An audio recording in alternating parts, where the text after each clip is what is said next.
isipin na ang isang katulad nyo, na lingkod ng Diyos, nangangaral ng katotohanan sa napakahabang panahon. Dahil lamang sa inyong political ambition, ay bebenta nyo ang inyong kaluluwa kay Satanas. Sa ganawa po nyo yan, milyong-milyong kaluluwa sa buong mundo ang nanganganib na masunog sa impyerno. Napakaraming kaluluwa ang matitisod sa inyo. Milyones na kaluluwa dahil lamang sa ambisyon nyo na maging presidente. Compromising after compromising ang ginawa ninyo. Kinumen ninyo si Apollo Kibuloy na isang kampo ni Satanas, isang nagpapanggap na anak ng Diyos, nagpapanggap na Kristo. Sinabi nyo na kapwa nyo tagalangit ang mga miyembro niya, ang kongregasyon niya. At sinabi nyo pa na pumunta kayo doon para hindi mangampanya kundi sabing amen sa kanyang mission. Isa pong malaking blasphemy lahat dyan. Brother Eddie Villanueva ito. Blasphemy after blasphemy. At sinasabi ko po sa inyo, ang katotohanan ito, masusunog kayo sa impyerno sa ginagawa niyo ito. Kasama nyo si Apollo Kibuloy na masusunog sa impyerno. Hindi kayo makakatakot sa galit at puot ng Diyos. Ba't kinakailangan bumaba kayo ng inyong posisyon, ng inyong kalagayan dahil lamang sa inyong ambisyon na maging presidente? Magsisi po kayo. Ipulaw nyo lahat ng mga videos nyo na kung saan kinokomment nyo ang mga anak na Satanas.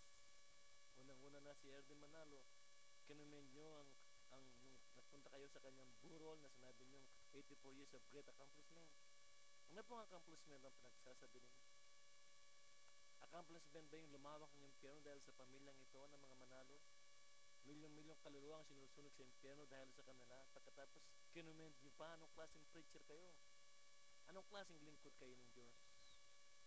Pero Eddie Villanueva, napakalayo na po ng presensya ng Diyos ngayon sa inyo. Ayan nga po isang katotohanan ito, magsisi na kayo bago po maging huli ang lahat. Magsisi at magbalik loob sa Diyos bago maging huli ang lahat. Alam po niyo yung katotohanan. Yung isang video niyo pa, sinabi niyo na hindi niyo gagamitin ang Biblia pagka kayo ay maging presidente na. Naging pangalawa na lang ang salita ng Diyos sa inyo. Anong klaseng preacher kayo? At ang pinaka-worst ng lahat ng ginawa ninyo ay nung pumunta kayo sa headquarter ni Pastor Apollo Kibuloy ng isang kulto, isang demonyo, isang kampo ni Satanas. Nandun kayo. Commendation after commendation ang ginawa ninyo. Mga daang-daan na mga kaluluwang nandoon. Kinoment nyo, dinastify ninyo ang kanilang paniniwala sa kultong si Apollo Kibuloy. Masusunog sila sa impyerno at kasama din kayo masusunog doon kung hindi kayo magsisisi. Pero Eddie Villanueva, meron pa pong paraan. Magsisi kayo at humingi ng tawad sa Diyos at saka sa mga tao.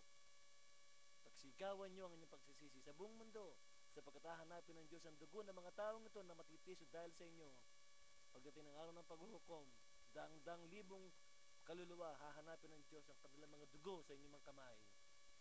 Sana po bago maging huli ang lahat, makapag-isip na kayo. Nasabi ko sa inyo ngayon, napakalayo na ng prosesyo ng Diyos sa inyo ngayon. Compromising after compromising ang ginawa ninyo. Ang kasalanan ni Balaam, ni Akan, ni Hutas, ni Isaw, ni Saulo, ni Cain ay wala ng katulad sa kasalanan yung ginagawa ngayon. Blasphemy after blasphemy, compromising after compromising ang ginagawa ninyo. Sana po bago maging uli ang lahat, magising kayo sa katotohanan. Magsisi at magbalik loob na kayo sa Diyos bago maging huli ang lahat. Milyong-milyong kaluluwang nanonood sa YouTube, sa internet, pinapanood ang ginawa ninyong pag-deny kay Jesus Christ. Pinapanood ang ginawa ninyong pagtatwa sa Panginoong Jesucristo. Naniniwala po ba kayo na si Apollo Kibuloy, appointed Son of God? Kung hindi kayo naniniwala, ba't pumunta kayo sa kanilang headquarters at commendation after commendation ng inyong ginawa?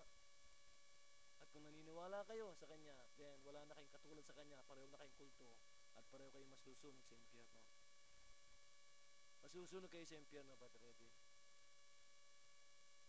Napakaliwanag po na sinasabi sa Biblia, Ezekiel 3:18, kung magkasalang isang matuwid at hindi mo siya binigyan ng babala, mamamatay siya, pero kukunin niya ang kanyang dugo sa iyong mga kamay. Ayoko pong kunin ng Diyos ang sa aking mga kamay ang inyong dugo. Kinakailangan gawin ko to, bigyan ko kayo ng babala bilang preacher, bilang lingkod ng Diyos. Sana po magising na kayo sa katotohanan.